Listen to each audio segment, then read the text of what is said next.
ውስጥ አንድ ሰው አላህን ተቀበለ አይደለ? ከዛም በኋላ ማለት አንድ ሰው አምላኩን ሲቀበል የእሱን ህልውና ይፈልጋል። ህልውና መኖሩን በእስልምና እንዴት ነው ተአምራቶች መዳን ያለ አይደለ? አጋንንት መውጣት መፈወስ እንዴት ነው እስላም ውስጥ አለ? እኔ ብዙ ጊዜ አይቼ አላውቅም። አምላክ አላህ ሱብሓነሁ ወተዓላ ስለ አጋንንት መፈወስ በዚህ በቃሉ ይፈወሳሉ ሰዎች።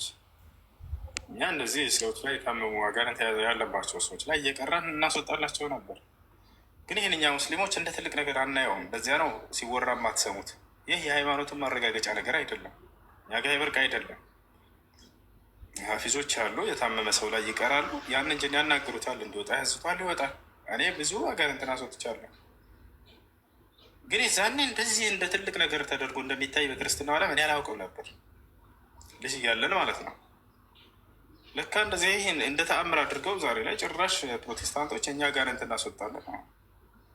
ይሄ እምነት መገለ እንትን አይደለም፣ ሚዛን አይደለም። ይሄ እንዳጠቃላይ አለው አላህ ስብሐነ ወተዓላ በዚህ በቃሉ ስንቀራባቸው ጊዜ ሰዎች ያክል እንደሚቃጠሉ ራሳቸው ይናገራሉ። ይህን የአምላክን ቃል መቋቋም እንደማይችሉ ራሳቸው ይናገራሉ። ከዚያም ከሰውነቱ ላይ ይወጣሉ።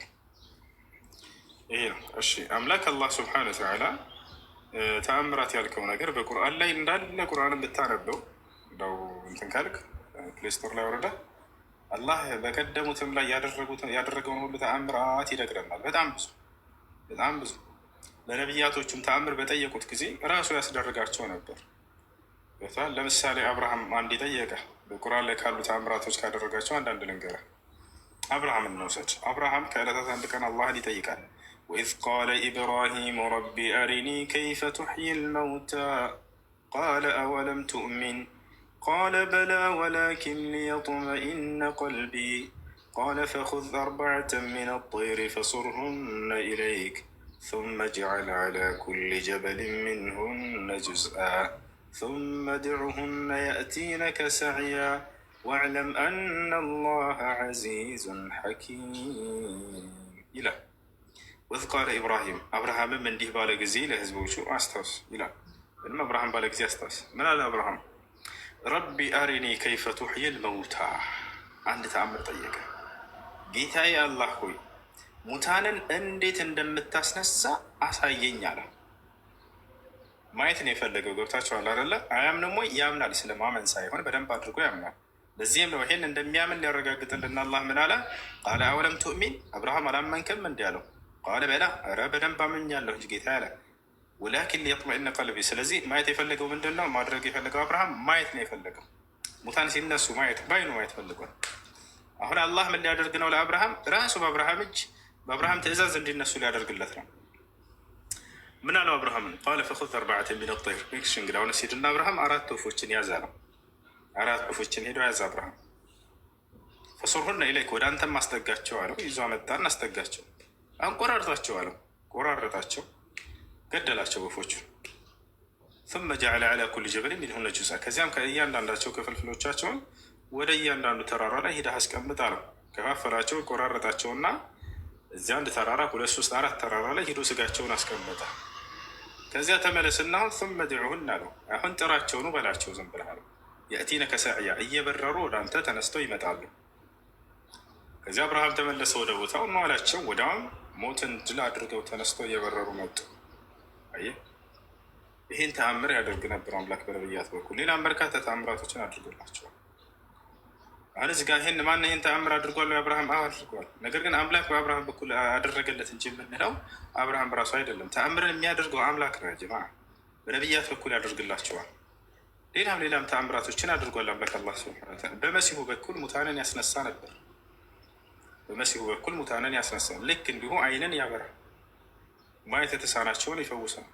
መስማት የተሳናቸውን ድዳ የሆኑትንም ይፈውስ ነበር መሲሁ።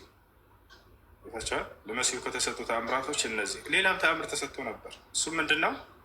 ከጭቃ የወፍ ቅርጽ ይሰራል መሲሁ። ከዚያ እፍ ይላታል። በአላህ ፍቃድ በራሪ ወፍ ትሆናለች። አይናቸው እያየ ሌላም ደግሞ ምን ያደርጋል መሲሁ? ወኡነቢኡኩም ቢማ ተእኩሉን አላቸው። እስራኤላኖች ቤታቸው ሄዳቸው ምን እንደምትበሉ ነገራችኋለሁ ይላቸው ነበር። እዚህ እያወሩት ተአምር ይፈልጋሉ አይደል? አሁን ሂደህ ቤትህ ምን እንደተዘጋጀልህ ምሳሌ እንገር ይላቸዋል። ሳይሄዱ በፊት ቤት ምን እንዳለ ይነግራቸዋል። ባለው መሰረት እዛ ሄዳ ያገኙ ነበር። ወማ ተደኪሩነ ፊ ቡዩቲኩም አላቸው። በቤታቸው ውስጥ ያከማቻችሁትንም እህል እነግራቸዋለሁ ይላቸዋል። ቤት ውስጥ ለምሳሌ ጉድጓድ ውስጥ ማሽላ ነው፣ ጤፍ ነው፣ ምን ያክል ነው ሁሉ እንዳለ ያውቅ ነበር። ይህን አላህ ሱብሓነሁ ወተዓላ ሰውቋቸው ይናገራሉ። ሙሴ ልክ እንዲሁ ያደረገው ተአምራት ብዙ ተአምራት አለ። ዮሴፍም ያደረገው ተአምራት አለ። ዮናስ ያደረገው ተአምራት። እነዚህን ሁሉ አምላክ አላህ ሱብሓነሁ ወተዓላ በነቢያቶቹ በኩል በርካታ ተአምራቶችን ሲያደርግ ቆይቷል። ሌላም እንዲሁ ራሱ አላህ ሱብሓነሁ ወተዓላ እያደረጋቸው የገለጸልን አሉ። ለምሳሌ ከዕለታት አንድ ቀን የእስራኤል ሰዎች በመካከላቸው ተላላፊ የሆነ በሽታ ወረርሽኝ እንደምንለው ልክ ለኮሮና ነው እንደዛ ይገባል። በሱረቱል በቀራ ላይ ይህን ታሪክ ይጠቅሰዋል። እንደዚህ በገባባቸው ጊዜ እነዚህ ሰዎች አላህ ትእዛዝ ሰጣቸው በጊዜያቸው በነበረው ነቢይ አማካኝነት አሁን ስለታመማቸው እናንተ ወደ ሌላኛዋ ከተማ እንዳትሄዱ፣ በሽታውን ወደ ሌሎች ጤናማ ሀገር እንዳታስተላልፉ፣ ይልቁንስ እዚሁ ባላችሁበት ወደ እኔ ተመለሱ፣ ንስሐ አድርጉ፣ ጸሎት አድርጉ፣ ወደ እኔ አነሳላችኋለሁ ብሎ ቃል ገባላቸው። እነዚህ ሰዎች ግን ይሄን አልወደዱም። ምን አደረጉ? ትእዛዙን ጥሰው ወደ ጤናኛማ ሀገር ሂደው ማስተላለፍ ፈለጉ። ራሱን ለማዳን ብሎ የሚሸሽ ሰው ያታላር ነው። ከዚያ በኋላ እዛ በሽታ ይተላለፋል። ይህ ክፉ ነገር እንዲሆን አልፈልግም አላህ። ነገር ግን እነዚህ ሰዎች ትእዛዙን አምፀው ጉዞ ጀመሩ። ሁላቸውም አላህ በቁርአን ላይ ሲናገር ምን አለ? ስለነዚህ አለም ተረ ኢለ ለዚነ ኸረጁ ሚን ዲያሪሂም ወሁም ኡሉፉን፣ በሺዎች የሚቆጠሩ ናቸው። ስለነዚያ ከከተማቸው ከሀገራቸው ስለወጡ ሰዎች አልደረሳችሁም? ታሪኩ አታውቁም? ምን እያለ ይነግረናል። ወሁም ኡሉፍ፣ እነርሱ በሺዎች ይቆጠራሉ አለ። ሐዘረ ልመውት፣ ሞትን ፍራቻ በሸሹ ጊዜ ሄዱ፣ በቃ እንዳንሞት ብለው። ፈቃለ ለሁም ላሁ ሙቱ፣ አላህም ምን አላቸው? ሙቱ አላቸው። ወዲያው ልክ መሀል መንገድ ላይ እንዳሉ ሙቱ የሚል ትእዛዝ አስተላለፈ። እነዚህ እስራኤላውያኖች በሺዎች የሚቆጠሩ ሞቱ፣ እዛው ሞቱ። ثم አሕያሁም፣ ከዚያም ግን ህያው አደረጋቸው። ተመልከቱ። አሁን ሙቱ ያላቸው ለምንድን ነው? ተመልከቱ። ወደ ጤናማው ሀገር ሂደው እንዳያስተላልፉ እዛው ሙቱ አላቸው። ወዲያውም አላህ ስብሐነሁ ወተዓላ ተነሱ አላቸው። ወዲያውም ተነስተው ይሄዳሉ። ቦታቸዋል አይደለ? ወዲያውም ተነስተው ሄዱ። በሽታውንም አነሳላቸው። በሰላም ወደ ሀገራቸው ተመለሱ። በዚህ ይህ ተመልከቱ። እዛው ሙቱ ይገድላቸውና ያስነሳቸው ነበር።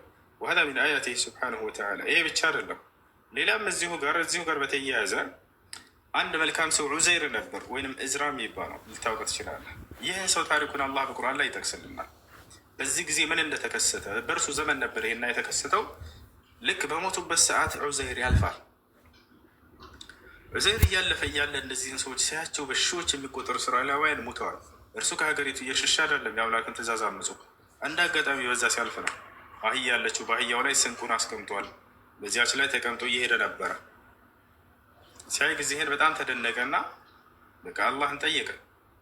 أو كالذي مر على قرية وهي خاوية على عروشها قال أن يحيي هذه الله بعد موتها له እነዚህን የሞቱ አካሎች አላህ እንዴት ነው አሁን ዳግም እንደገና ህያው የሚያደርጋቸው አለ። አሁንም እውቀት አይደለም ይሄ መልካም ሰው እየጠይቀ ያለው ከይፈ ነው ያለው፣ ያነሳሱን ሁኔታ ነው እየጠይቀ ያለው። ልክ እንደ ኢብራሂም እንደቀደም አሁንም አላህ ስብሐነሁ ወተዓላ በዑዘይር ላይ ተአምር ሊሰራ ነው። ዑዘይርን ሙት ይለውና አሁን ደግሞ ከ100 ዓመት በኋላ ሊያስነሳው ነው። ተመልከቱ። ፈቃለ ለሁም ፈአማተሁ ላሁ 100 ዓምን ثم በዓሰሁ አለ። ቀጥሎ እኔም አምላክ አላህ ዑዘይርን ለ100 ዓመት ያክል ሙት አልኩት። ሞተ፣ በሰበሰ፣ በቃ አመድ ሆነ።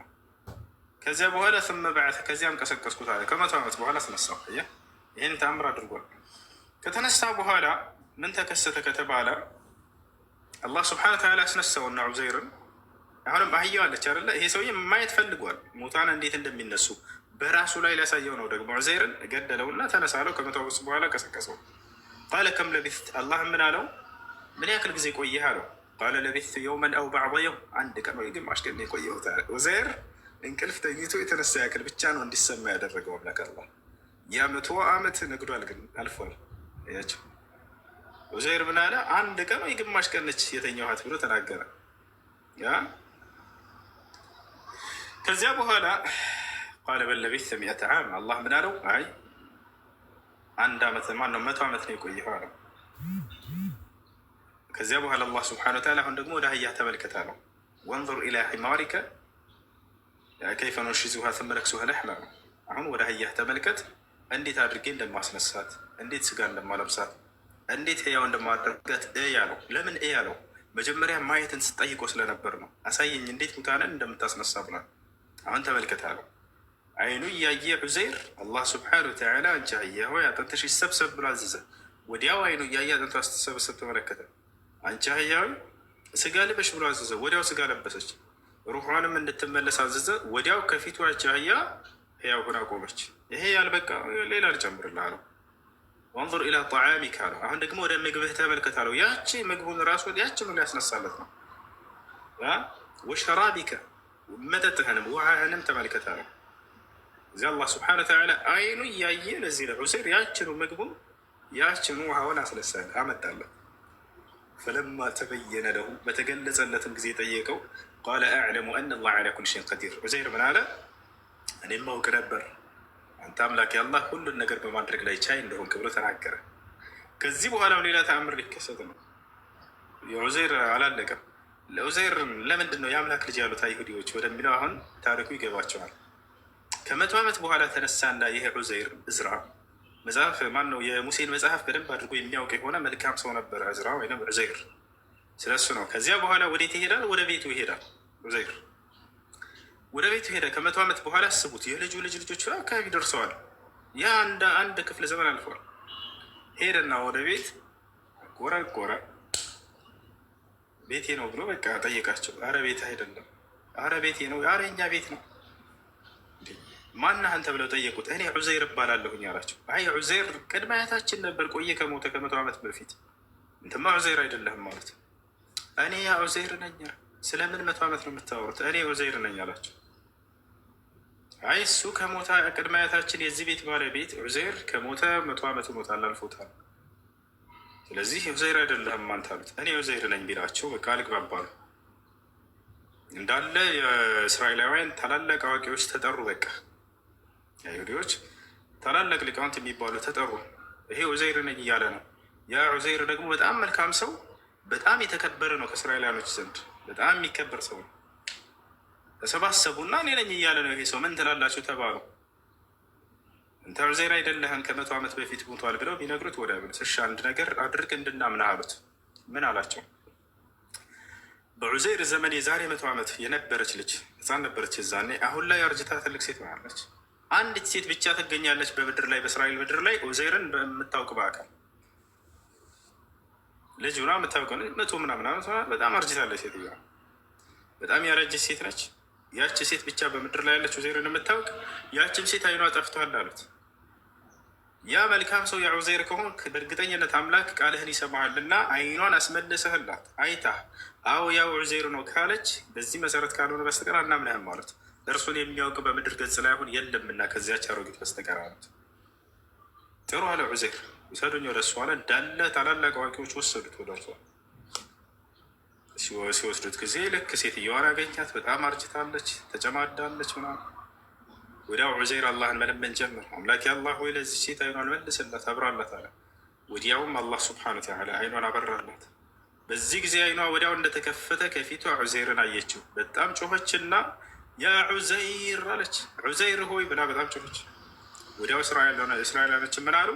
ይሄማ ከመቶ ዓመት በኋላ ሞትን ድል አድርጎ ተነስቶ የመጣው የአምላክ ልጅ ስለሆነ እንጂ ሌላ አይደለም አሉ። ለዚህም ነው ሱረቱል በቀራ ላይ አላህ ወቃለት ልየሁድ ዑዘይሩን ኢብኑላህ አለው። አይሁዲዎች የሚዛኔ ዑዘይር የአምላክ ልጅ ነው ብለው ቀጠፏል። የአምላክ ልጅ ያሉበት ምክንያት ይሄ ነበር ታሪኩ።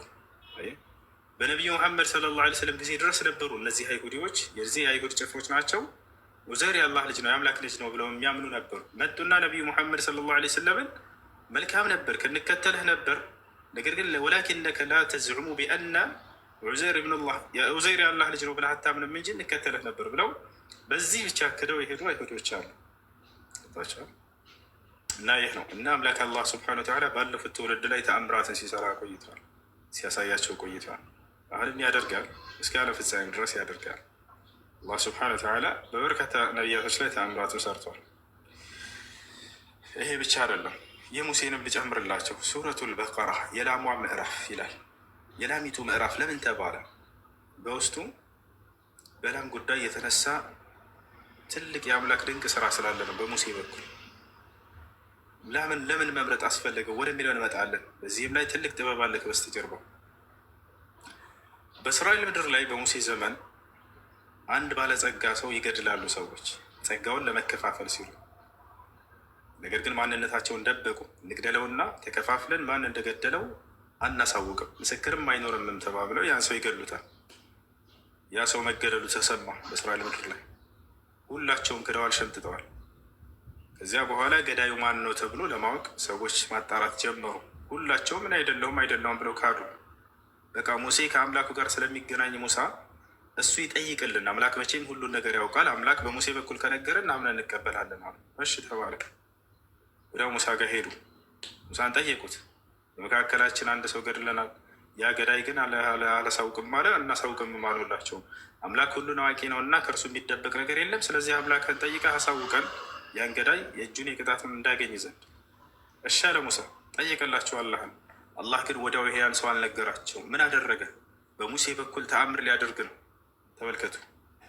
ቃል ድዑ ለና ረበከ ዩበይን ለና ቃለ ሙሳ ሊቀውሚሂ ኢና ላሀ የእሙሩኩም አን ተዝበሑ በቀራ። አላህ ምን አላቸው? በሙሴ በኩል ያን ሰው እንድታውቁ ከፈለጋችሁ ላም እረዱ ብሎ አዘዛቸው። ሙሴ መጣና በቃ እንግዲህ ያን ሰው ማን ከፈለጋችሁ ላም እረዱ ተብላችኋል አላቸው። ምን አገናኘው? አትተኺዙና ሁዝዋ፣ እየተሳለክብን ነው ሙሴ አሉት። ምን አገናኘው? እኛ ሰውዬ ንገረና ያለ ላም እረዱ የምትለን ለምንድን ነው አሉት። እያላገጥክብን ነው፣ እያሾፍክብን ነው አሉት። ቃለ አዑዙ ቢላህ፣ እኔ በአላህ እጠበቃለሁ በሰዎች ከማሾፍ ከማላገጥ፣ አምላክ ያለኝም ብቻ ነው የምነግራችሁ አላቸው።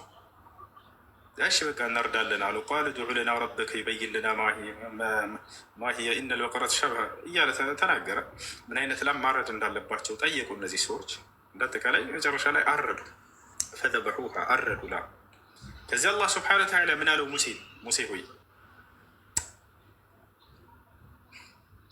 ወኢዝ ቀተልቱም ነፍሰን ፈዳረእቱም ፊሃ፣ ነፍስንም በገደላችሁ ጊዜ እያለ ይናገራል ሰውየው ስለገደሉት አካል። በዚያም ላይ ሁላቸውም ሸመጠጡ፣ ካዱ። ከዚህ አላህ ስብሐነሁ ወተዓላ ሙሴን በላሟ ስጋ በአንዱ ዘለላዋ አንሳና በላሟ ስጋ የሰውየውን መቃብር አንዴ መታው። ፈቁልነ ድሪቡሁ ቢባዕዲሃ፣ በላሟም ከፊል ስጋ አንዴ መቃብሩን መታ አድርገው። ወዲያው ሙሳ ዓለይሂ ሰላም መታ እንዳደረገው ፈቋመ ልመይት፣ ያ የሞተው ሰው ቆመ። ወዲያው ቀብሩን ተነስቶ ከፍቶ ቆመና ያኔ ተነሳ።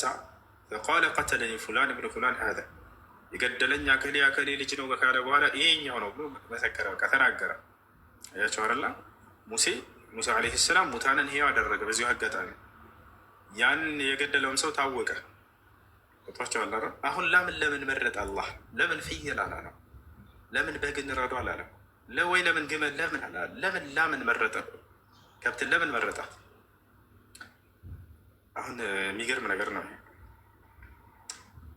እስራኤላውያኖች ከሙሴ በፊት በግብፅ ይኖሩ ነበር። በፈርዖን ግፍ እና በደል በጣም ይጨቆኑ ነበር። በፈርዖን ስር ሙሴ ነው ነፃ ያወጣቸው። ሙሳ ዓለይሂ ሰላም የዛኔ በግብፅ ላይ በሚኖሩ ጊዜ እስራኤላውያኖች፣ ግብፃውያን እንደሚታወቀው ለላም ልዩ ቦታ ነበራቸው። ቅዱስ ነች ብለው ያምናሉ። ቦታቸው አላረላ። ይህ ነገር ግብፃውያኖች ጋር በሚኖር ጊዜ እስራኤላውያኖች ልባቸው ላይ ይሄ ነገር ያዩ ነበር፣ አርፎባቸውም ነበር። አንዳንድ ነገርን መቼም ማንኛውም የእምነት ባለቤት የሚሰራው ተአምራለኝ ብሎ ስለሚያሳይ በዚያ ነገር የትንሽ ተሸውደው ነበር፣ ልባቸው ላይ አርፎ ነበር። ቦታቸው አላረላ። ልክ ሙሳ ዓለይሂ ሰላም ከግብፅ ባስወጣቸው ጊዜ እና ወደ ፍልስጤን ምድር ወደ እስራኤል በመለሳቸው ጊዜ ያ ነገር ልባቸው ውስጥ ቀርቶ ነበረ። ገብቷቸዋል አይደል? ያ ነገር ልባቸው ውስጥ ቀርቷል። ሳምራዊ ሰው ሙሳ ዓለይሂ ሰላም ከአምላኩ ጋር ሊገናኝ በሄደ ጊዜ ያ ሳምራዊ ሰው መጽሐፍ ቅዱስ ላይ አሮን ነው የሚለው፣ ታሪኩን ልታውቅ ትችላለህ። ኦሪት ዘጸአት ምዕራፍ 32 ቁጥር 1 ላይ ምን ይላል? እስራኤላውያኖች ተሰባስበው ሙሴ ጌታውን ሊያናግር ሄዷል፣ ይሄ ከግብፅ ያወጣን ሰው፣ ስለዚህ አንተ አማልክት ትሰራለን ከፊታችን የሚቆሙ አሉት አሮንን። ከዚያም በኋላ የላም ወይንም የወይፈን የጥጃ ከወርቅና ከብር አቅልጦ ሰራላቸው ይላል። ግብፅ ላይ በነበሩ ጊዜ ለዚች ለላም ወይንም ለወይፈን ትልቅ ቦታ ስላላቸው እነዚህ ሰው ይሄ ነው አምላካቸው ብሎ ሰጣቸው። እንደ ቁርአን ግን በፍጹም አሮን አይደለም ብሎ አላህ ስብሐነሁ ወተዓላ ነቢይን ሀሩን አጸዳውና በፍጹም የሱ ስራ አይደለም ብሎ አንድ ሳምራዊ ሰው እንደሆነ ገልጿል። ገብታችኋል አይደለ? አሁን እንድታውቁ የፈለግኩ ምንድን ነው፣ ይሄን ላም ጥጃ ተሰርቶላቸው ነበረ። ለምን? በግብፅ ሀገር ላይ የሆነ ቅዱስ ነገር ነች አምላክ ነች ብለው የሚያምኑ ስለነበሩ ይሄ ነገር በልባቸው ውስጥ ነበረና እስራኤላውያኖች ይችን እያመለኩ ቆዩ ሙሳ እስኪመጣ ድረስ በልባቸው ውስጥ ወኡሽሪቡ ፊ ቁሉቢሂም ልዕጅል ይላል አላህ። በግብፅ በኖሩባትም ሀገር የላምን ወይንም የወይፈንን ፍቅር ተጠጥተው ነበር ይላል። ቦታቸዋል አለ። ይሄን ነገር አላህ ከልባቸው ሊቆርጥ ፈለገ። ልክ ሙሳ አላህ ሊያናገር ሲሄድ እስራኤላውያኖች እዛ ወይፈን እያመለኩ ጠብቀውት ነበር አይደለ? እንደ መጽሐፍ ቅዱስም ከዚያ በኋላ አላህ ይሄን ከልባቸው ሊቆርጥ ስለፈለገ ነው ላምን ረዶ ያላቸው። ረዶ ያላቸው ለዚህ ነው።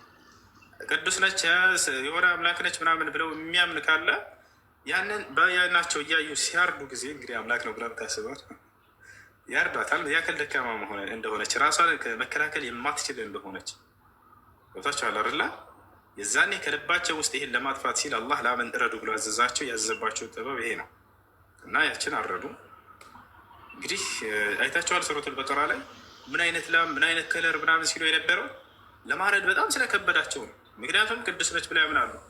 አንተ የምታከብረውን አካል እንደዚህ አንጋለ ስታርድ ጊዜ የዛኔ ምን ያክል ደካማ መሆኑን እና ከራሳቸው መከላከል እንደማይችሉ ሲያውቁ ጊዜ አምላክ እንዳልሆነች ምንም ቅዱስነት እንደሌላት ራሷን መከላከል የማትችል ደካማ መሆኗን ሊያሳያቸው ከሽርክም ሊያወጣቸው ነው። በዚህ አጋጣሚ አምላክ አላህ ሱብሓነሁ ወተዓላ በውስጣቸው የነበረውን የወይፈን ክብር እና ምናምን እንዲጠፋ ዘንድ ነው በእጃቸው እረዱ ካልሆነ አላሳውቃቸውም ያንን ገዳይ ብሎ እሷን እንዲያርዱ ያዘዛቸው ማለት ነው። እና አምላክ አላህ ሱብሓነሁ ወተዓላ በጣም በርካታ ተአምራትን አድርገዋል በነቢያቱ በኩል። ጊዜ አይበቃም፣ በጣም ብዙ ነው። ጊዜ አይበቃም፣ በጣም ብዙ ነው። ስለ ኢብራሂም ብታነሱ፣ ስለ ዩሱፍ ዓለይሂ ሰላም፣ ስለ ያዕቁብ ዓለይሂ ሰላም፣ እነ ኢስሐቅ፣ እነዚህ ሁሉ እንዳለ ነቢያቶች በርካታ ተአምራትን ያደርጉ ነበር በጊዜያቸው። እነ ዮናስ ከዳሪ። አሰላሙ አለይኩም። ጥያቄ ያለኝ መጠየቅ እችላለሁ?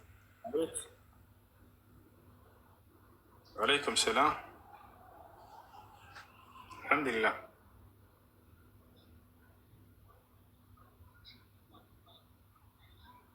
ጥያቄ ከሆነ በኋላ ጠይቅ። ይቅርታ። እሺ ምንድን ነው ያልከኝ? ጥያቄ ያለኝ መጠየቅ እችላለሁ? ይቻላል። እኔ ያለሁበት ሀገር ውስጥ ታውቃለህ፣ ትንሽ በጾም ወቅት ስትወጣ ምናምን የማይመች ከአይነት ጾም ምናምን ስለሚባል ስትወጣ ምናምን የምታየው ነገር ሁሌ አንድ ጊዜ ሳይሆን በወጣ ጊዜ ሁሉም የምታየው ለአይነ ጥሩ ነገር አይደለም። ይሄ ነገር እንዴት ይታያል? መጾም አለብህ። አይነን ስብርና ጾም። ጾምህን እንዳታቋርጥ በዚህ ምክንያት። እሺ ሌላ ጥያቄ መጨመር እችላለሁ?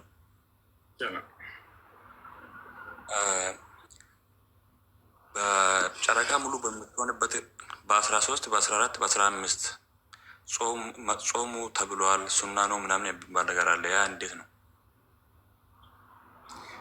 ነቢያችን ሰለላሁ ዐለይሂ ወሰለም ሲያም 3 أيام من كل شهر كصيام الدهر وهي أيام البيض وهي صبيحة 13 و14 و15 ብለዋል። ከእያንዳንዱ ወር 3 ቀናቶችን መጾም ወሩን ሙሉ የመጾም ያክል ይቆጠራል ከአላህ ዘንድ ብለዋል። እነርሱም አያም አልቤድ ይባላሉ። እነርሱም 13ኛ 14ኛ 15ኛው ቀን ብለዋል። ሹክራን ጀዛኩሙላሁ ኸይረን።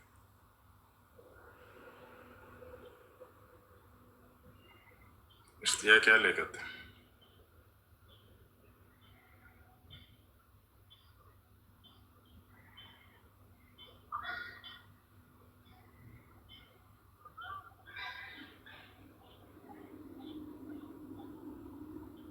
እሺ ዳፋራ ጥያቄ አለ መጠየቅ የምትፈልገው?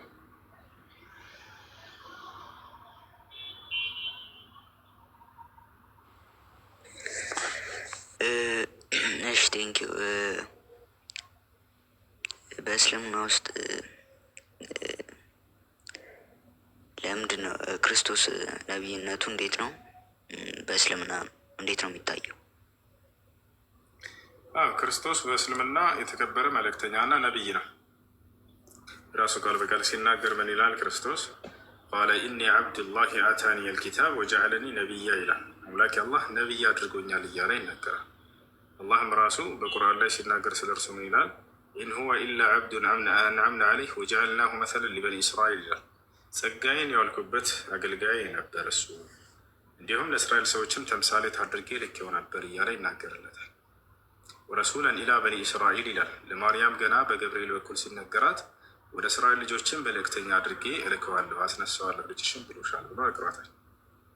እና ይህ ነው አስተምሮቱ ምንድን ነው ከተባለ ራሱ ሲናገር ወኢነ ላሀ ረቢ ወረብኩም ፈዕቡዱሁ ሀዛ ሲራጡ ሙስተቂም ይላል። የእኔም የእናንተም አምላክ እርሱ አላህ ነው፣ እርሱም በብቸኝነት ተገዙት፣ ይህ ነው ቀጥተኛው መንገድ አላቸው። ይህ ነበር። እሺ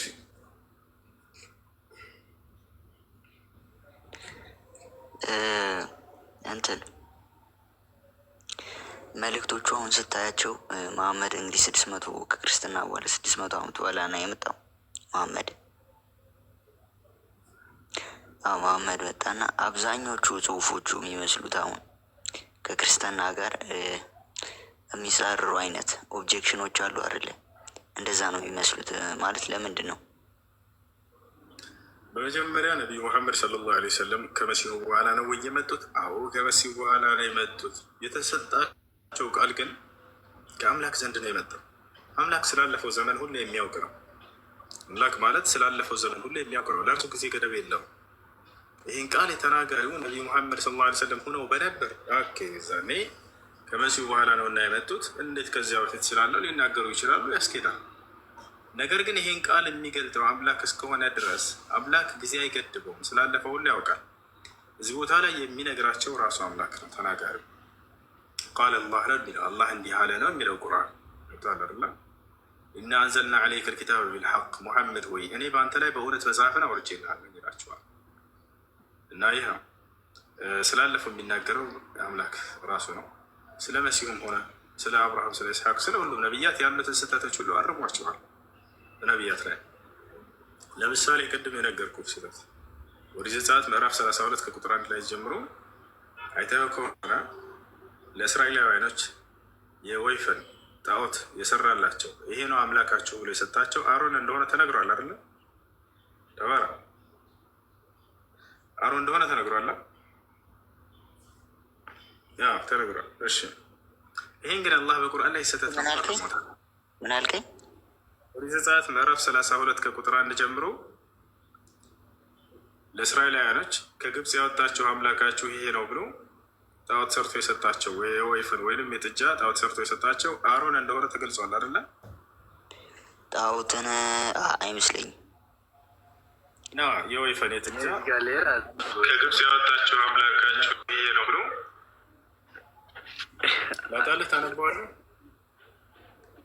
እሺ የሚያወጣልኝ ሰው ካለ ቃል በቃል እንየው። ችግር የለውም። እዚሁ ቃል በቃል እንየው። አብሽር፣ ችግር የለውም።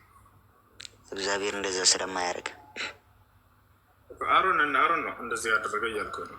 አሮን እንደዚህ አድርገውባቸዋል። ነገር ግን ይሄን ነገር አላህ ስብሐነ ወተዓላ ወዲያው አርሞት እናያለን። እና ተመልከት፣ እዚህ ጋር ይታያል፣ ዳባራ ይታያል። ህዝቡ ሙሴ ከተራራው ሳይወርድ እንደዘገየ ባዩ ጊዜ ወደ አሮን ተሰብስበው ይህ ከግብፅ ምድር ያወጣን ሰው ሙሴ ምን እንደሆነ አናውቅም እና ተነስተህ በፊታችን የሚሄዱ አማልክት ስራልን አሉት። አሮንም በሚስቶቻችሁና በወንዶቻችሁና በሴቶች ልጆቻችሁ ጆሮ ያሉትን የወርቅ ቀለበቶች ሰብራችሁ አምጡልኝ አላቸው።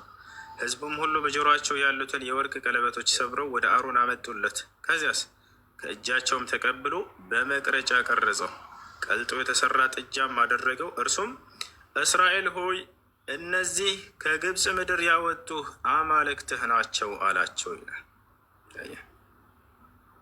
ከወርቅና ከብር አቅልጦ ቀርጾ ይሄ ነው ከግብፅ ያወጣቸው አምላካቸው ብሎ ሰጣቸው። አሁን ይሄን ቃል በቃል አላህ በቁርአን ላይ በፍጹም አሮን አላደረገም፣ ያደረገው ሌላ ሰው ነው፣ ሳምራዊ ሰው ነው ብሎ በቁርአን ላይ ይነግረናል። ሙሉ ታሪኩን አንስቶ ማለት ነው። ይሄንን የወይፈን ጥጃ ሰርቶ ሰዎችን የሸወዳቸው እሱ ነው። ፈአضለሁም ሳሚሪ ይላል። ሳሚሪዩም አሳሳታቸው እያለ ይናገራል። አሮን ግን በፍጹም ይሄን አላደረገም።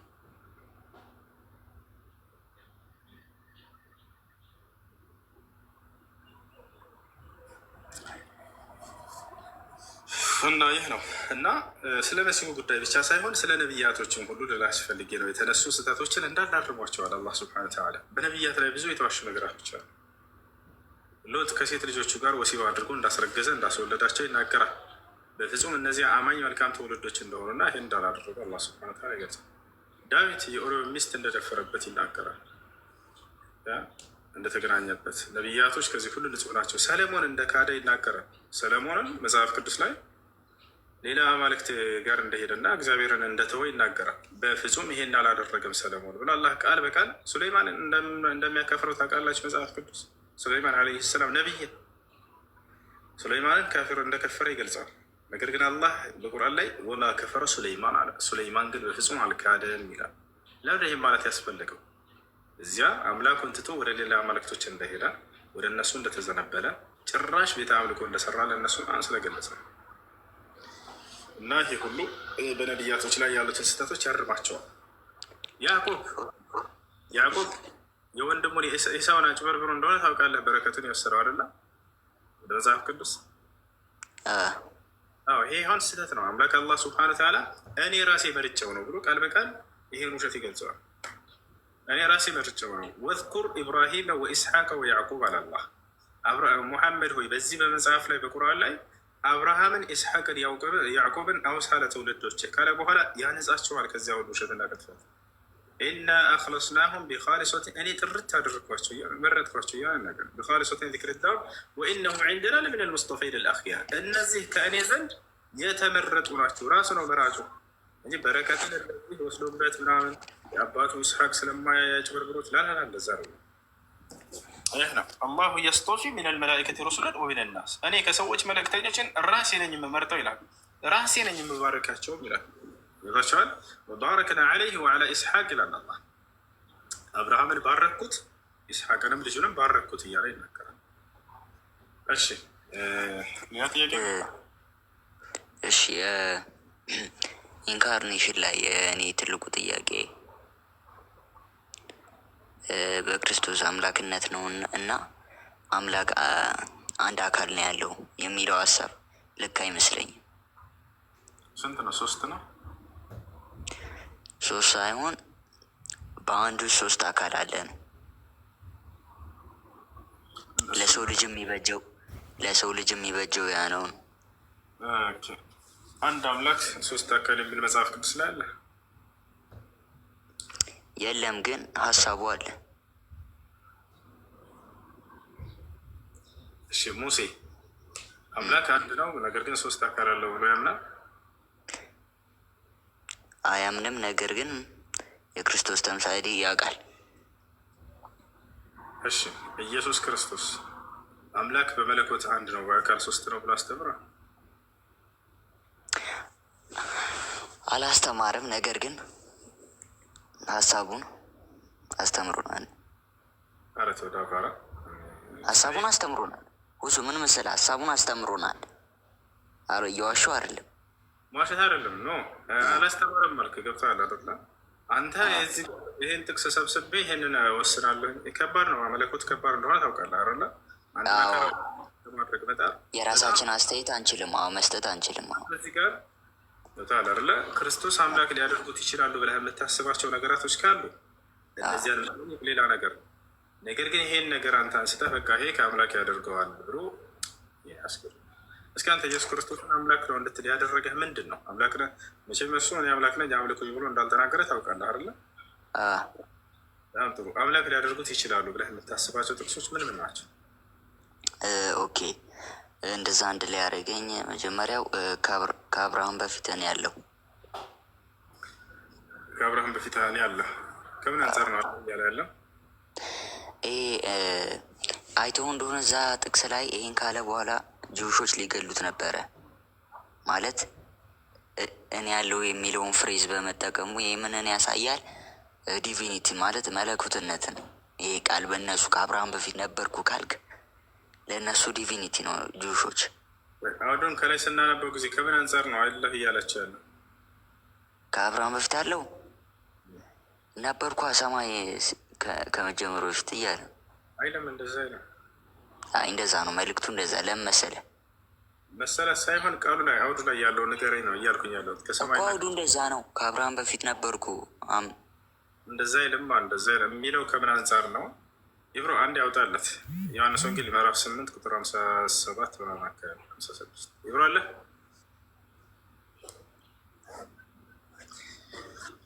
ኢብራሂም አለ አለው አውጣለት።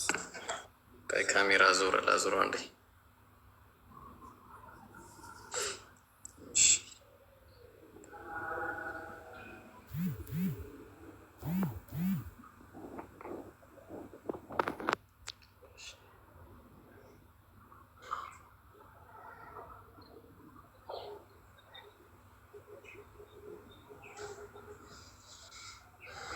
ደረጃ ጃ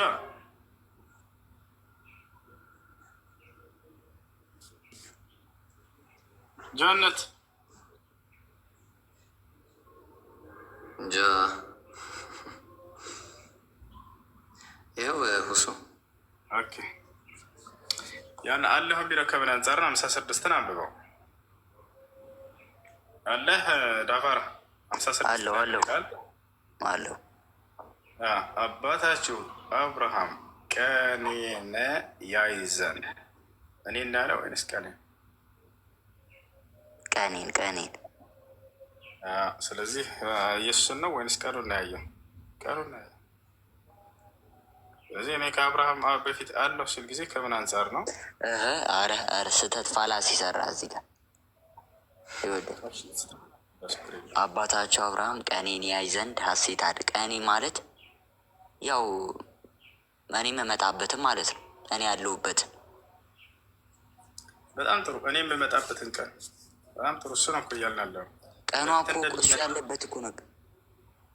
ወደፊት እንደሚመጣ ያን ቀን አየ ነው። በቃ ወደፊት እንደሚመጣ ያን ቀን አየ ነው። ቀኔን ያይ ዘንድ ማለት የሚመጣበትን ቀን አልከን ራስህ ተረጎምክብን። እሱን ነው እኔም እያልኩኝ ያለሁት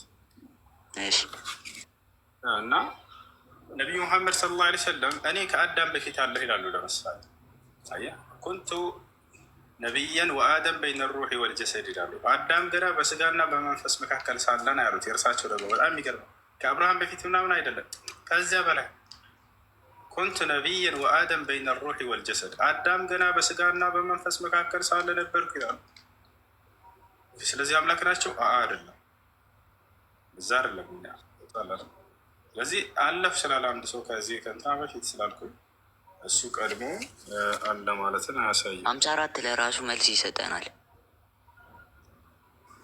ያው እነሱ ጋር እኮ ቅድም መለስከው እኮ 54 መልስ ይሰጠናል። ይኸው አምላክነቱን 54 የሚመጣበትን ቀን ማለት ነው አልከን አይደል? ቀኔን እኮ ቀኔን እኔም ቀነ አሁን ለምሳሌ አንተ ላይ ቀነ ላይ ወዳሉ ካልኩ ያለበትን አንተ ስለፈለግኩ ስለዚህ የሚመጣበት እሱን አይደለም ማለት ነው።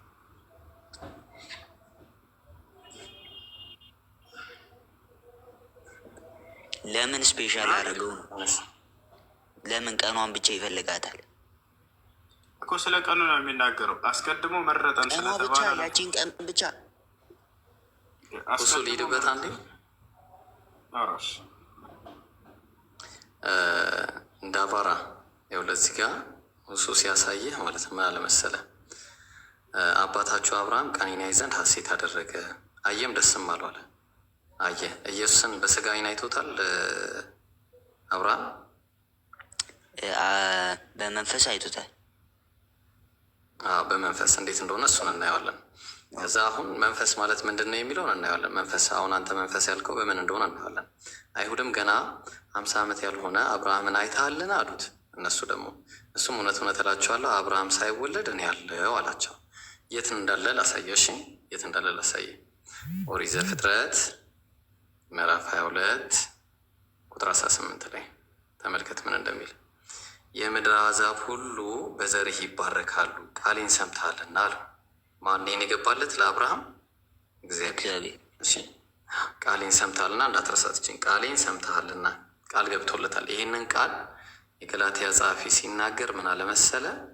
ገላትያ ምዕራፍ 3 ቁጥር 16 ላይ እንዲላል ተመልከት ምን እንደሚል።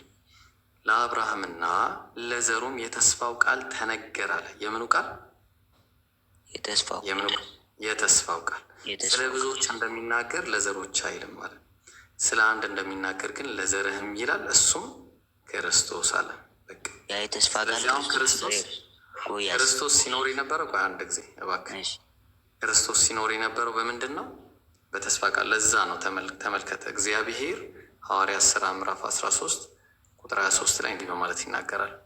ከዚህም ሰው ዘር እግዚአብሔር እንደ ተስፋው ቃል ለእስራኤል መድኃኒትን ኢየሱስን እሱም ኢየሱስን አመጣ አለ። እንደምን ቃሉ ነው ያመጣው? እንደ ተስፋ ቃል። ስለዚህ እግዚአብሔር ክርስቶስ ነው። በቃ ትክክል ነው። በተስፋ ቃል ሲኖር የነበረ ሰው ነው ኢየሱስ፣ በህልውና ደረጃ ሳይሆን በተስፋ ቃል። ለዛ ነው ተመልከት ምን እንደሚል ዕብራውያን ምዕራፍ 11 ቁጥር 13 ላይ ምን እንደሚል ተመልከተው። እነዚህ ሁሉ አምነው ሞተዋል፣ የተሰጣቸውን የተስፋ ቃል አላገኙም። ዳሩ ግን ከሩቁ ነው አዩትና ተሳለሙት አለ። በምንድን ነው ያዩት? በተስፋ ቃል። የተሰጣቸውን የተስፋ ቃል አላገኙም። ዳሩ ግን ከአብርሃም በፊት ራሱ የነበሩት ራሱ እንደዛ ነበሩ። ራሱ የተሰጣቸውን የተስፋ ቃል አላገኙም፣ ከሩቁ ነው አዩት። ግን ዳሩ ግን ከሩቁ ነው አዩትና ተሳለሙት፣ በምድሪቱም እንግዶችና መጻተኞች እንዲሆኑ ታመኗል። ከዛ አንደኛ የዮሐንስ መልእክት ላይ ምን ተባለ? አንደኛ የዮሐንስ መልእክት ምዕራፍ 1 ቁጥር 1 ላይ ስለ ሕይወትም ቃል ከመጀመሪያው የነበረውን አለ። ስለ ሕይወት ቃል። ይሄ ቃል ምንድን ነው? የተስፋ ቃል ነው። ከዛ የነበረ ነው። ያ የሰማነውንም አለ በዓይኖቻችን ያየነው የተሰማ ነው። ይሄ ቃል በዓይኖቻችንም ያየነውን መጨረሻ ላይ የተመለከትነውን እጆቻችንም የዳሰሱትን እናወራለን። መጨረሻ ላይ ታየ፣ በቃ ታወቀ፣ ሕይወትም ተገለጠ፣ አይተንማለን፣ እንመሰክርማለን። ከአብ ዘንድ የነበረውን ምን የተስፋ ቃል ሲነገር ለእኛም የተገለጠውን የዘላለም ሕይወት እናወራላችኋለን አለ። ስለዚህ ኢየሱስ ሲኖር የነበረው አብርሃም ሳይወለድ እኔ አለው ብሎ የተናገረው በተስፋ ቃል ደረጃ እንጂ ህልውና አለው የሚል ነገር ሽታውም የለም። ተግባባን? እንዳውም አንተ እንዳልከው እኔው ራሱ ዮሐንስ ወንጌል ምዕራፍ 8 ላይ ስትመጣ እዛው ላይ የመጀመሪያው ነገር ምን አለ መሰለህ? እዚህ ከ40 ስትጀምር ነገር ግን አሁን ከእግዚአብሔር የሰማሁትን እውነት የነገርኳቸውን ሰው ልትገሉኝ ትፈልጋላችሁ? አብርሃም እንዲህ አላረገም አለ። ኢየሱስ ምንድን ነኝ አለ? ሰው ነኝ አለ። ከማን ነው የሚሰማው? ከእግዚአብሔር ነው የሚሰማው እያለ ይቀጥላል። ስንት እግዚአብሔር አለ? አንድ እግዚአብሔር። ኦሪት ዘዳግም ምዕራፍ 6 ቁጥር 1 ላይ ቁጥር 4 ላይ እስራኤሎች ሰማ አምላካችን እግዚአብሔር አንድ እግዚአብሔር ነው ብሎ ነው ያስቀመጠው። አንተ ቅድም የጠቀስከው ቁጥር 54 ላይ ምን አለ? ኢየሱስም መለሰ አለም እኔ ራሴን ባከብር ክብሬ ከንቱ ነው፣ የሚያከብረኝ እናንተ አምላካችን የምትሉት አባቴ ነው አለ። ስለዚህ አይሁዳውያን አባቴ ነው ያለ አለ። ቆይ ልነግርህ። አዎ አለ፣ በደንብ አለ። ቆይ ኢየሱስ እናንተ ልብ አድርግ፣ አምላካችን የምትሉት አይሁዳውያን፣ ያው እዚህ ጋር አይሁዳውያን ተመልከት። አይሁዳውያን አምላካችን የሚሉት ለኢየሱስ አባቱ ነው። ይሄ አባትነት ደግሞ የባህሪ አባትነት እንዳልሆነ የምታውቀው መጀመሪያ ያውቅ። አይሁዳውያን ከተባሉት አንደኛው ነው። የኢየሱስ አባት ማን ነው ወዳጅ? እግዚአብሔር ማን ነው የኢየሱስ አባት? የትኛው እግዚአብሔር? እግዚአብሔር አብ። ጎበዝ። ስለዚህ የኢየሱስ አባት የእነሱ አምላክ የማን አምላክ? የአይሁድ አምላክ ነው አይደለ? በጣም ጥሩ። ስለዚህ አሁን አይሁዳውያንን ካናገረበት ለምሳሌ ሙሴን እንየው። ለምሳሌ ኦሪት ዘፍጥረት ዘዳግም ምዕራፍ 6 ቁጥር 4 ላይ እስራኤል ሆይ ስማ ብሎ የተናገረው በዘዳግም የተናገረው ያው የኢየሱስ አባት ነው አይደለ? በጣም ጥሩ። እንዲህ ምን ሆኖ ነው የኢየሱስ አባት? ስለዚህ የኢየሱስ አባት እስራኤል ሆይ ስማ አምላካችን እግዚአብሔር አንድ እግዚአብሔር ነው የተባለው አብ ነው አይደለ? በጣም ጥሩ። ስለዚህ ከአብ ውጭ አምላክ የለም። አሁንም ያዘልኝ። አሁን እንቀጥልና እዛው እንመለስና ዮሐንስ ወንጌል ላይ ተመልሰን አባት የሚል ነገር የለም ብለኸኛል። አባት የሚለውን ላሳየህ አንድ ጊዜ ትንቢተ ሚልክያስ ምዕራፍ 2 ቁጥር 10 ላይ ይኸው ለሁላችን አንድ አባት ያለን አይደለምን? ለሁላችን አንድ አባት ያለን አይደለምን? አንድ አምላክስ የፈጠረን አይደለምን አለ። ይሄ አንድ አባት የተባለው አንድ አምላክ ነው። በሚልክያስ የተናገረው ደግሞ የኢየሱስ አባት ነው፣ እሱም አብ ነው። ስለዚህ ለሁላችን አንድ አባት የተባለው አብ ነው። የአንዱ አባት አምላክ ነው፣ አንድ አምላክ አብ ነው። ጎበዝ። ስለዚህ ይሄ አንዱ አምላክ ነው መጀመሪያውኑ የነበረው ዘላለምም የሚኖረው ሁሌም ያለው። ኢየሱስስ ብለህ ካልከኝ ኢየሱስማ የሆነ ሰዓት የሞተ የሆነ ሰዓት የተነሳ ነው። ሐዋርያት ሥራ ምዕራፍ 13 የመጨረሻ ለምን አለሽ? አላለም። ኢየሱስ አይደለም አብ ነው እሱ። አረ እሺ አምጣው። የትኛው ጥቅስ ነው? የትኛው ጥቅስ? ቆሽ አንድ የሆነ እንትን ላውጣል። እሺ አሁን መጀመሪያ እዚህ ላይ እንስማማ አንድ ጊዜ። ቆይ ጨረስን እኮ። ቆይ አንዴ እስራኤል ሆይ ስማ አምላካችን እግዚአብሔር። ቆይ አንዴ ና ወደዚህ ተመለስ። አንዴ ተመለስ። እስራኤል ሆይ ስማ አምላካችን ያህዌ አንድ ያህዌ ነው የተባለው አብ ነው ተባብለናል። ተስማምተናል በዚህ አይደለ? ከአብ ውጭ ሌላ አምላክ አለ? የለ። በቃ ታዲያ ለምን እንለፋለን? በቃ አብ አንድ አምላክ አለ። ከአብ ውጭ ኢየሱስ መልክ